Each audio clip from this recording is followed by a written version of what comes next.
Здравейте, казвам се Грета Ролкейзер и от 7 години съм специалист по микропластиката, също така и преподавам. И реших да отговоря на най-често задаваните въпроси за сферата, за да разберете напълно дали тази професия ви подхожда или не и дори да се съмнявате, да имате все по-малко и по-малко съмнения. Аз си подготвях списък с основните въпроси, които съм срещала и ще действам по него, както и ще надничам тук. И първият въпрос е дали ще мога да го правя. Искам да кажа, че тази професия е занаятчийска, иска внимание към детайли. Ако обичате да работите работата, в която да няма такова движение, напрежение, тогава би била подходяща за вас, понеже се изисква и постоянство, т.е. сядате с клиента да работите, си ги правите почти едни и същи действия през цялото време, нали, стига вече да сте подбрали ефекта и да сте провели някакъв вид консултация за това какво иска да постигне накрая. Реално през повечето време, в което извършвате процедурата, вие правите едни и същи действия. И съответно, ако темперамента ви е такъв, че обичате да правите някакви дребни неща, като темперамент сте търпелив човек, тази професия е напълно подходяща за вас със сигурност. Аз се сещам, че като бях малка, нали сега си правя някакво връщане на спомените, откъде изобщо ми дойде обичта да правя такива дребни неща.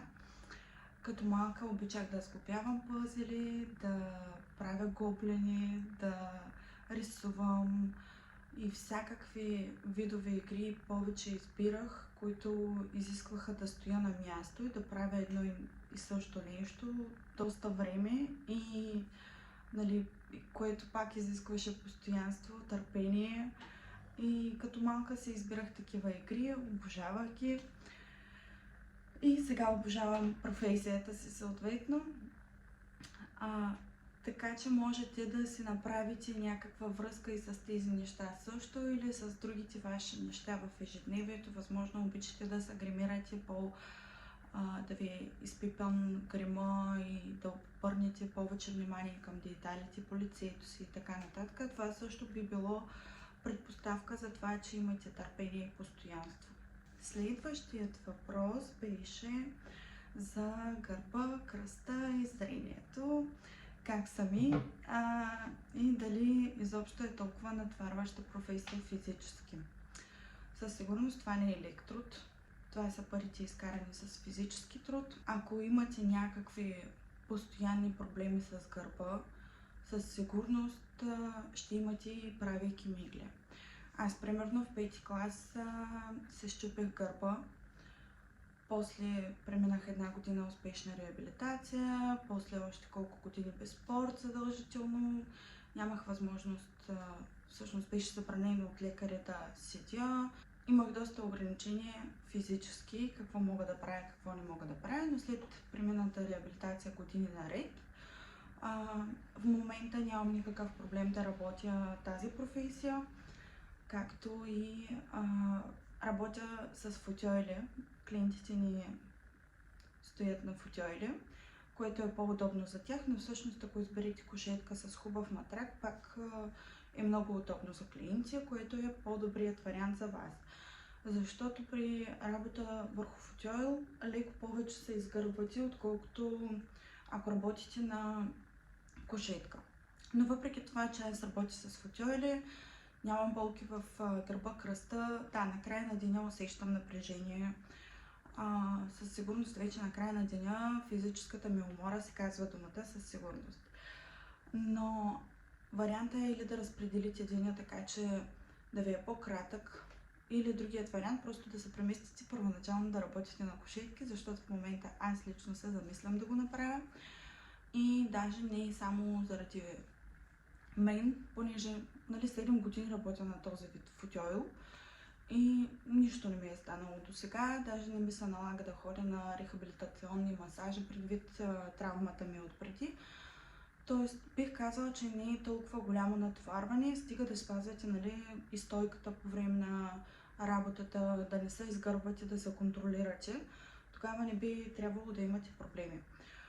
Относно зрението, наскоро съм си проверяла зрението, само едното око ми е леко не вижда, така да кажем, не довижда.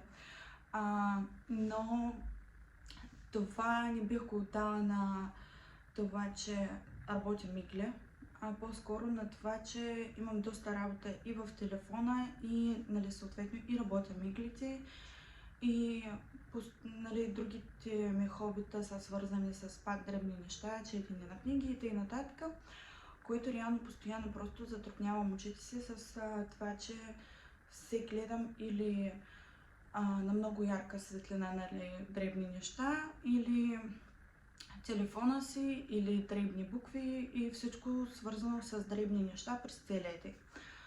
Ако се правите упражнения за очите, да гледате, нали, наблизо, надалеч, наляво, надясно, така правих в началото на кариерата си, когато срещах затруднения с това, че очите ми се измарят, понеже те не бяха свикнали в началото, но после и те се натренират. Даже в самото начало си мислех дали не трябва да си купя някакви специални очила, за да виждам по-добре. И тогава преминах консултацията при очен лекар и той ми обясни, че реално просто окото ми не е свикнало да гледа такива неща, но ще свикне. И така е станало. С преминато време, нали, с повече практика, наистина окото почна да вижда все по-лесно и по-лесно миглите. И в момента нямам никакъв проблем, дори докато гледам курсистки, вече и отдалеч ще ги виждам тези мигли. А пък в самото начало със сигурност срещах някакво леко затруднение. Другото, което това е зависело от това, че не работих на хубава светлина, работих на една елементарна кружка, което строго ви забранявам да го правите, понеже наистина затруднявате очите си по най-трудният възможен начин. И другото, което не знаех доста от похватите, които трябваше да правя, за да ги виждам тези мигли по-добре. Нищо от това съответно не ми беше показано на курса, не ми беше обяснено, но тогава имаше само тази информация. Сферата напредва супер бързо и всеки ден излизат някакви подновявания в информацията, в материалите, похватите, всичко. И съответно просто на онзи етап, в който аз започнах да практикувам тази професия, реално нямаше по-добри похвати от това, което съм научила. И вече в последствие съответно преминавах много курсове и така научих за доста от похвати и неща, които ми улесниха работата. Третият въпрос е за алергия. Дали е лесно да се здобиш с алергията, изобщо толкова ли е опасна тази процедура? Бих казала, че първо това зависи от самият организъм, вашият, от имунната му система, понеже познавам колежки, които една година след като го работят, вече почват да се здобиват с това, че им тече носа, примерно, нали, не е нещо много сериозно, но е фактор за това, че алергията се развива. Или някакви подобни проявления. Но аз работейки 7 години вече и през тези 7 години не съм се здобила с алергия, защото спазвам нормата на безопасна работа и възможно бих го дала и на имунната ми система, че слава Богу се държи и не ми се появи алергията.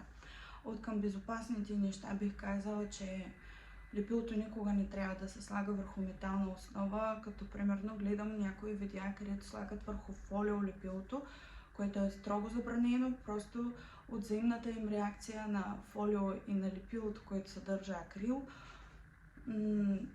Реакцията за организма е просто мега опасна.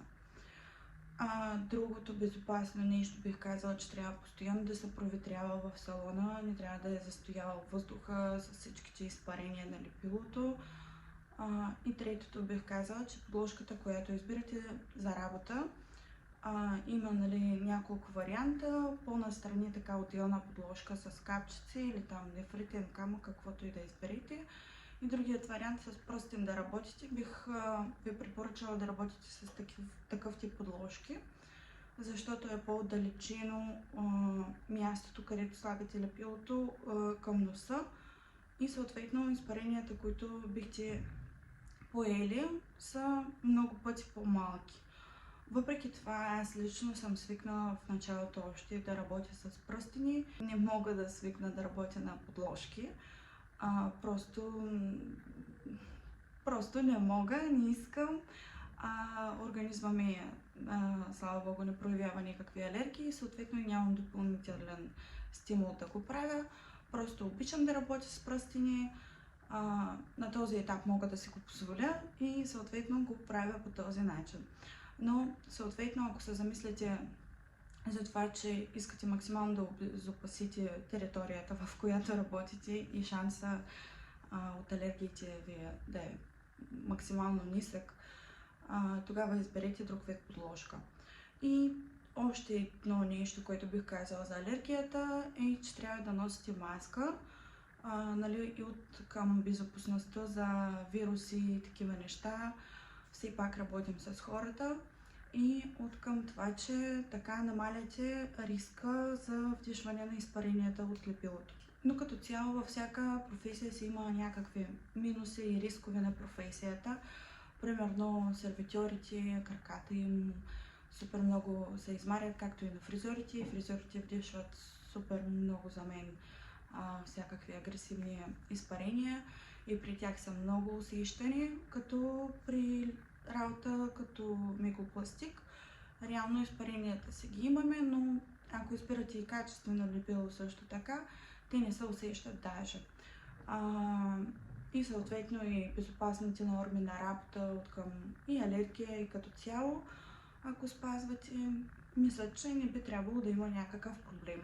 Четвъртият въпрос или по-скоро тема, която бих искала да повдигна в рамките на това видео, е, че всеки човек си има собствен потенциал. Не всеки е готов да работи за себе си, колкото може би странно да звучи за някой, но някои предпочитат да отидат на работа и в определен час да се тръгнат в определен час и съответно да не се занимават и да не се ангажират с никакви други задачки. В тази професия това е възможно. Съответно има много салони, които искат да си наемат специалисти на различни условия за заплащане на труда. Тогава това е възможно, съответно работейки за някой, както и в други професии, когато работите за някой, реално извън работно време си е изцяло за вас. В случая, ако решавате да работите за себе си, има плюс, печелите повече пари съответно, но като минус съответно, че през останалото време постоянно имате някакви ангажименти, някакви мислени за работа, за това какво трябва да се свърши, какво трябва да се качи, да отговорим на клиенти, защото по време на работа аз лично не отделям време на отговаряния, за да не се разсейвам. И такива неща биха могли да се отнесат към минусите, но просто ако това е голям минус за вас, може съответно да изберете да работите за някой, като условията по салоните вече в повечето случаи са много добри за работа. Просто тук си преценявате кое повече натежава на везната и съответно го избирате този вариант. Така, искам да кажа, че в сферата има големи пари. Това е огромен плюс за това, че наистина има много пари, които се изкарват сравнително лесно. И нещо, което това бих отнесла към минуса, че в момента, в който работите, си изкарвате пари. В момента, в който спрете да работите, съответно нямате друг вид доход. Но както и на обикновена работа, когато работите, си имате пари, когато не работите, съответно си нямате. Не е някакъв вид пасивен доход, но пък когато изкарвате пари, ги получавате директно и съответно в повечето случаи са много повече от обикновената работа и даже, за съжаление, след 5 години университет хората излизат да работят по професията си и получават двойно, тройно по-малко заплащане, отколкото получава специалист по микропластика след преминат курс и съответно малко практика. И това може би е несправедливо до някъде, но такива са реалити. И за нашата професия това е голям плюс, че се изкарват пари съответно. Това е за занаятчийска работа и трябва да бъде високо платена със сигурност, понеже се изисква някакви качества, за които говорих в самото начало, които не всеки човек разполага с тези качества и със сигурност упоритост, моделите, където ги правим в началото, преминатите курсове, някакви вложения и т.н. трябва да се възвръщат с голямо благодаря и с пари съответно. Но като мотивация бих казала, че наистина се изкарват хубави пари. Но, както и споменах, не всичко е веднага.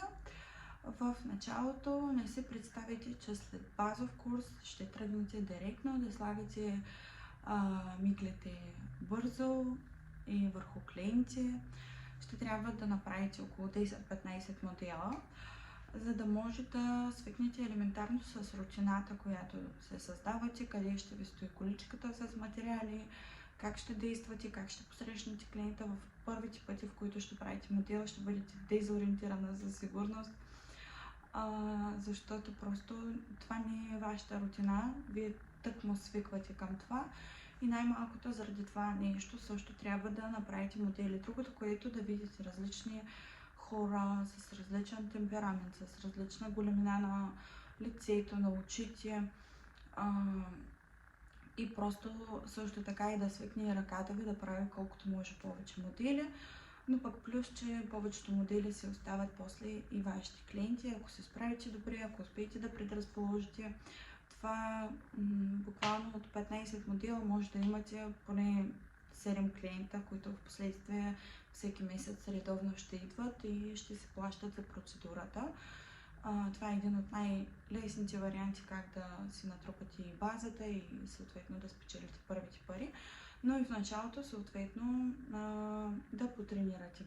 И вече след тези 10-15 модела, които ви съветвам да правите всеки ден или поне през ден, защото примерно аз, обучавайки хората за работа в салона ми, ги обучавам в рамките на месец, нали, плюс-минус. И точно това е целта, да направят тези модели, да направят колкото може повече сравнения между лицата, очите и т.н., да свикнат с рутината. Но бих искала да кажа, че имала съм случай, когато трябва да се съобразя с това, че момичето напуска от другата работа и съответно се мести после да работи при мен и по време на обучението ги съчетава нещата. И когато имаха по 5 дена почивки между моделите, всичко това се забравя и се връщаш на старото си ниво във времето. Хубаво е да правите модели поне през ден. Ако говорим за перфектното спазване на това, че всеки ден ще тренирате, тогава ще имате и по-високи и по-бързи резултати в бързината, рутината. Ще свикнете много по-лесно към тази професия и към тази рутина. Относно първите ви модели, клиенти, там правени на приятелки или някакви близки, някои си мислят, че могат да правят на легло или на диван, някак се да настанят така модела и един вид да потренират някак си върху нещата, които имат. Категорично не. Това първо, че гърба ви ще заменя на 100%, няма да издържате цялото удължаване вие. И другото, което аз съм имала опит да ходя в къщи на мигли, при едно момиче, което това бяха първите ми мигли сложени някога върху това лице. Беше ужасно. Тя ме правеше върху диван, гърба ми западаше и шията точно там, където изпъква подлакътника. Тя сложила някаква възглавничка, нали, за да някак се да не е толкова остро търчащо. Не помогна това нещо. Буквално след няколко минути вече откачах от болките. И със сигурност, нали, на нея не е било леко, защото най-малкото няма къде да прибереш краката, за да седнеш правилно, да не се сгърбваш, да спазиш стойката си правилна. Категорично ви забранявам да правите такива експерименти със здравето си. Но като опция да работите от вкъщи е много добра за в началото, за да не плащате примерно наем и да се смалите разходи. Но тук бих искала да кажа, че това трябва да бъде един вид отделно помещение, в което вашите съжители, дали деца, дали гаджета, мъжете, родителите, просто, нали, по време на работа с модела или клиента, където сте обособили мястото за работа, да бъде максимално комфортно и тихо и модела и клиента да се чувстват добре. Това също е опция да работите от вкъщи. Да, ценоразписа от вкъщи винаги ще бъде по-нисък, но и разходите ви са по-ниски. За в началото е добър вариант, за да, нали, както вече казах, да се намалите разходите. Но тогава трябва просто да обособите мястото си, където ще работите, много добре, както бихте обособили в салон, за да може да ви е удобно, клиента да се чувства комфортно, а ние да се чувства, че е дошъл на гости, примерно, и между другото са му направили мигли.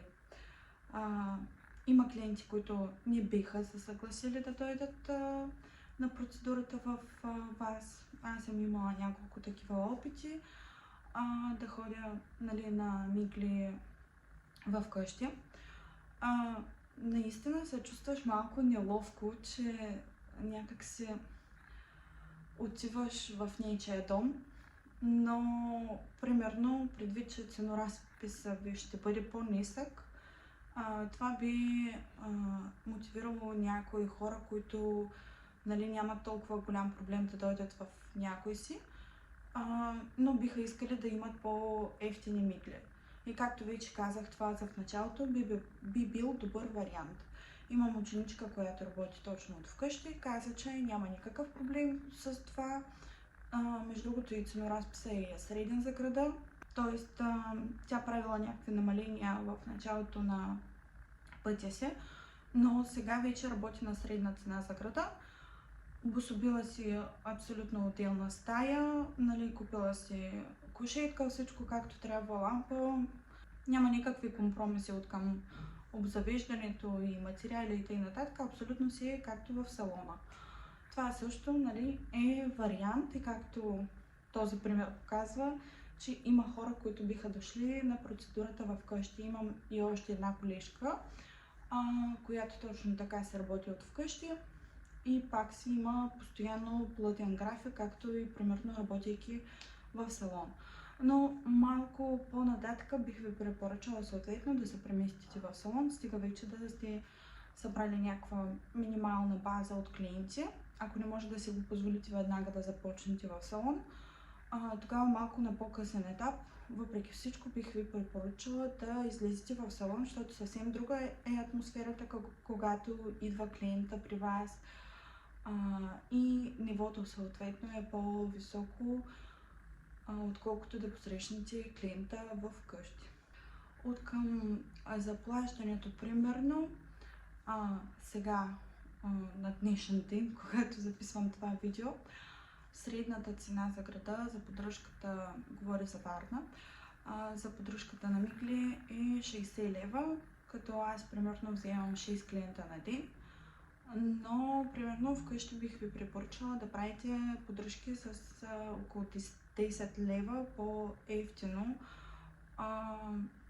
отколкото ако работите в салон. Но въпреки това, това не са малки пари, това са хубави пари и Нали, както казах вече, на начален етап е супер вариант да пробвате да започнете така. От към плюсовите още един, те са много наистина, на професията микропластик. Е това, че тази професия е търсена навсякъде. В целия свят, където и да отидете, където и да се преместите, тази професия е търсена, желана. Специалисти, които наистина могат да го правят добре, няма да останат без работа никъде. Това е голям плюс, защото реално се обучавате веднъж и завинаги. Нали, после имате някакви надграждащи неща, постоянно се подновявате информацията за материали, излизат се нови неща, но базовото вече си го знаете и си го можете и може да приложите абсолютно навсякъде. Примерно, ако вземем за пример професия адвокат, където трябва да се учите години наред, тя важи само за една държава. Ако решите да се преместите в друга държава, вече трябва да учите всички закони наново, защото съответно във всяка държава различни закони. Ако говорим за преместването от град в град, също така това пак е лесно, да не се изгубите дохода, защото провървявайки този път на намирането на клиенти един път, ще осъзнаете, че това не е трудно и съответно и втори път няма да ви е страх вече да започвате, ако се наложи да се местите в друг град. И относно това, че клиентите се намират наистина лесно, реално за първоначална база от клиенти, където да си имате достатъчно добър доход, са ви необходими около 30 на човека, което не е много. Миглите правят всички буквално. Имам клиенти на 16 години, имам клиенти над 50 години. Това просто абсолютно всички жени го правят и го искат и съответно и се търсят специалисти, които могат да го правят, които са отдадени на тази професия, а не да го правят през пръсти. Намирането на клиенти не е трудно. Реално погледнато това е примерно един панелен блок. Със сигурност има даже повече жени в един панелен блок. Пък, нали, ако говорим за населението на града, нали, зависи от кой град сте, но примерно за Варна, даже специалистите и за София същото бих казала, че специалистите, които наистина могат да го правят, са малко.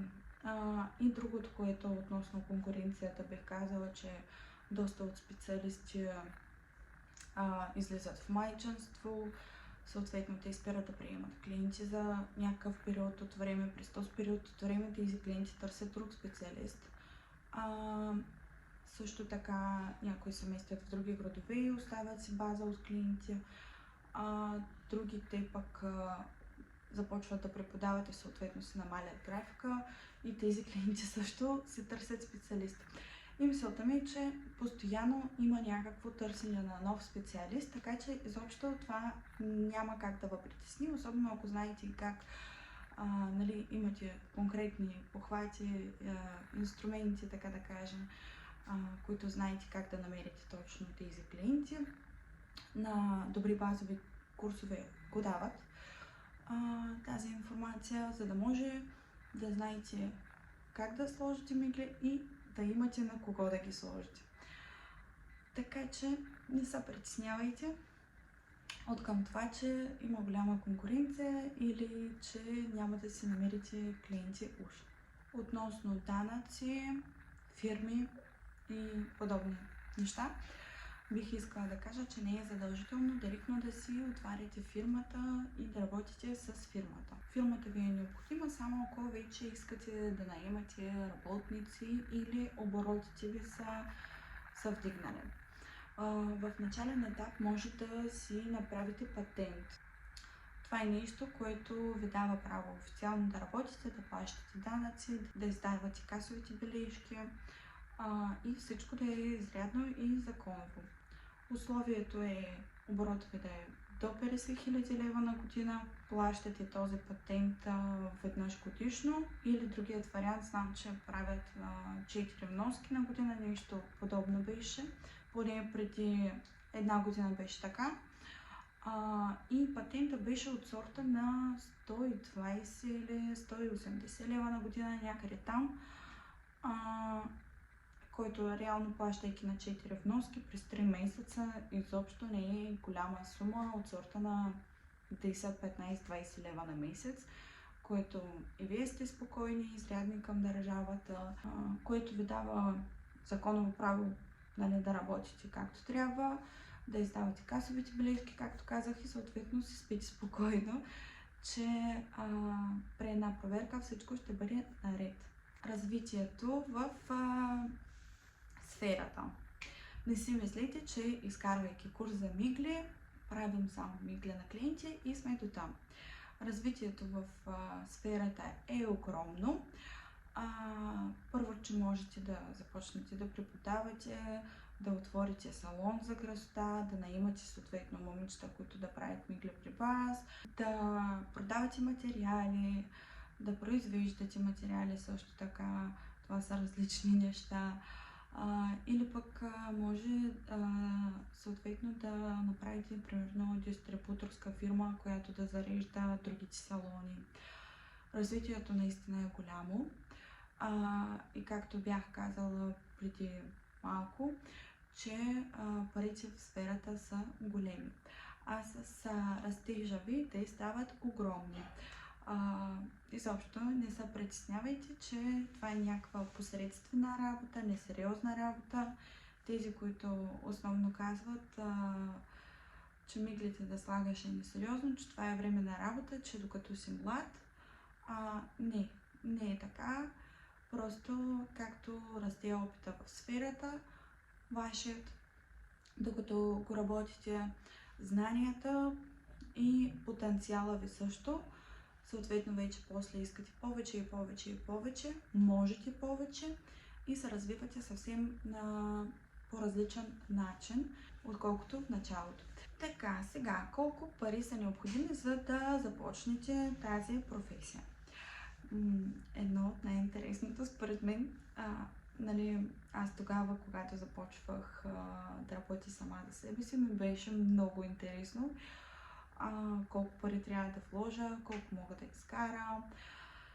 Така, сега ще ги издиктувам, като допълнително предполагам, че някъде тук ще сложа скриншотове на това кое колко струва и ще направя итог на сумата, която излиза.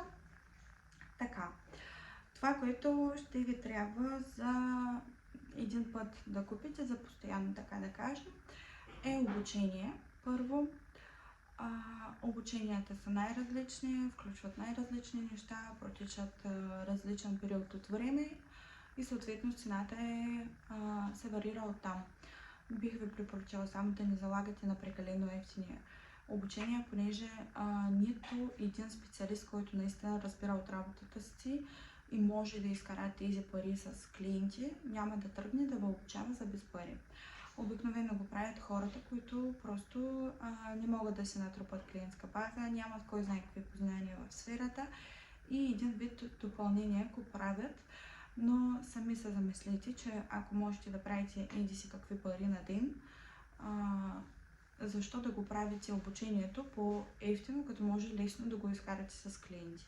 Да обучаваш хората и да предаваш знанията, да намираш подход към всеки един човек и наистина да вкараш правилните неща в главата, в ръцете, в навиците, изобщо не е лесно и в крайна сметка предаваш занаят, с който ти изкарваш пари. Но да, просто се замислите за това, че обучението, което наистина да се заслужава и което да ви даде знанията, няма как да струва много евтино.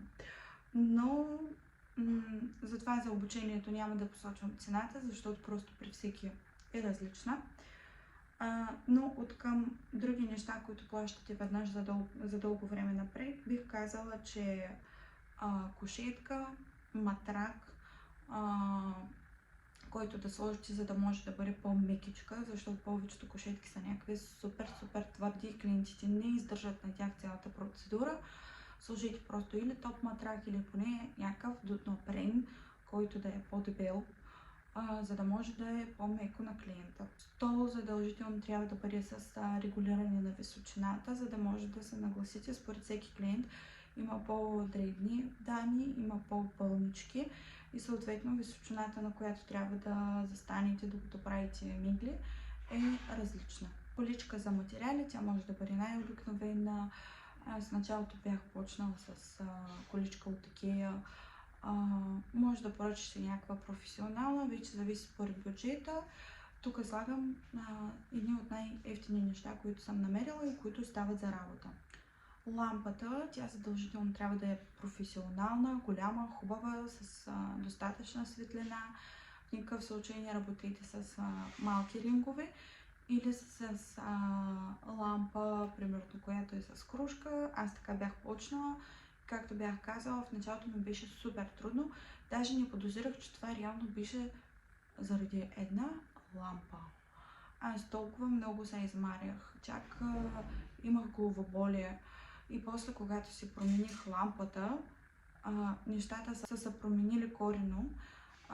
И да, не си правете тази грешка с лампата. Това са разходите за, които са един път и за дълго време напред. Другите разходи са вече един вид разходни за всеки месец. Ще имате такива, когато съответно правите клиента, разходвате материалите и съответно после си ги подновявате. Лепило, обезмаслител, мигли. За миглите да кажа, че в началото ще ви бъдат достатъчни 6 кутийки микс от тези, които са за косъм по косъм, за 2D, за 3D. 3 обема реално ще правите в началото. Защо 6 кутии тогава? Защото има различни извивки. За в началото ще бъде напълно достатъчно да вземете извивка C и извивка D, съответно за всеки един от тези обеми. И това ще бъде напълно достатъчно, като с миглите, с които правите 3D, може да направите и 4D обем, който вече е по-осезаем, достатъчно гъст е. И съответно така да предложите по-голям избор от миглите на клиента и са ви достатъчни само 6 кутийки. Пачове. При процедурата ви трябват по един пач. Реално те са два вътре в комплект. За един човек един е достатъчен.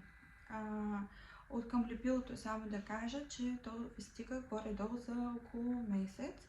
Оттам нататък дори да остане е хубаво макс след 6-та седмица, когато сте го отворили, да го подновите вече, понеже той изветрява и се губи качествата след отварянето. Затова просто лепилото го смятайте, че трябва да се подновява веднъж на 6 седмици. Безмаслителя стига за много дълъг период. При голям поток от клиенти е за 3 месеца, при не толкова за 6. Микрофибърни клички на клиентове трябват по една-две. Ремувър, той даже не ви трябва за всеки клиент. Той също е един от препаратите, които ще свършват супер бавно. Ремувъра примахва миглите всъщност. Тиксо, това ви е необходимо за подлепене. Пинцети, те се купуват не веднъж за винаги. Има опция да ги изтървете или нещо да им се случи. Или просто да искате да пробвате друг вариант на пинцета. Но в началото е хубаво да купите два комплекта пинцети. Както вече казах преди малко, може да изтървете една от дали работна или разделителна пинцета. И това да се случи по средата на поставянето и съответно после да нямате резервна пинцета и да не можете да завършите процедурата. Затова имайте два комплекта, като аз работя с Talix.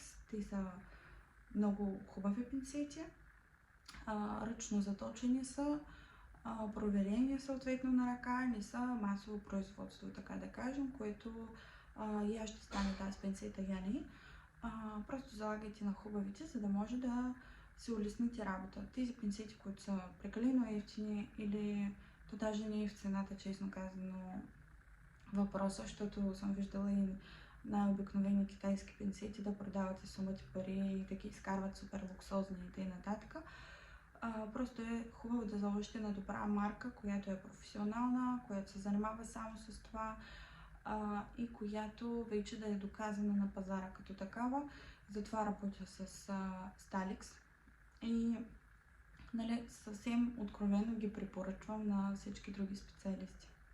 Пяната за почистване на микли ви трябва. Тя също заминава за супер дълъг период от сорта на 3-6 месеца. Едно шеше е достатъчно.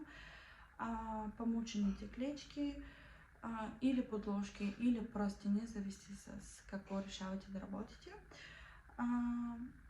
Маски, това най-малкото да се предпазим от вируси и бактерии, но също така и да предотвратим появлението на алергия. И дезинфектант задължително. По хей трябва да използвате този. Тук ще излезе. Нали, това е изискването на хей, затова просто си го намерите такъв. И така, тук ще надпиша сумата, която ви е необходима да вложите веднъж и за дълго време напред. Като ако решавате да работите в салон, като цяло никаква друга сума, освен обучението, не ви е необходима, защото всеки един салон предлага обучението преди да започнете работа при тях. Ако говорим за това, че ще работите на заплата или на процент, съответно вашите разходите спират до обучението. И вече оттам нататък тази сума съответно е за веднъж и за дълго време напред. А тук така ще разположа сумата, която ви е необходима за разходни материали, които са нали, лепилата, обезмислители и т.н., които се заминават по време на процедурите и се подновяват на различен период от време, както вече казах, примерно обезмислителя и пяната за мигли се стигат за доста време напред. Миглите, примерно с една такава кутийка мигли може да направите между 2 и 3 клиента, което супер като разход е много добре, т.е. пак не е скъпо. Като цяло себестойността на удължаването не бих казала, че е много висока.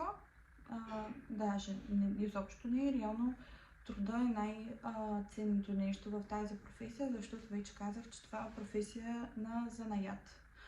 И колкото повече опит има, толкова по-добре. И така, завършвам това видео. Надявам се да съм ви била полезна и повечето ви съмнения да са изчезнали.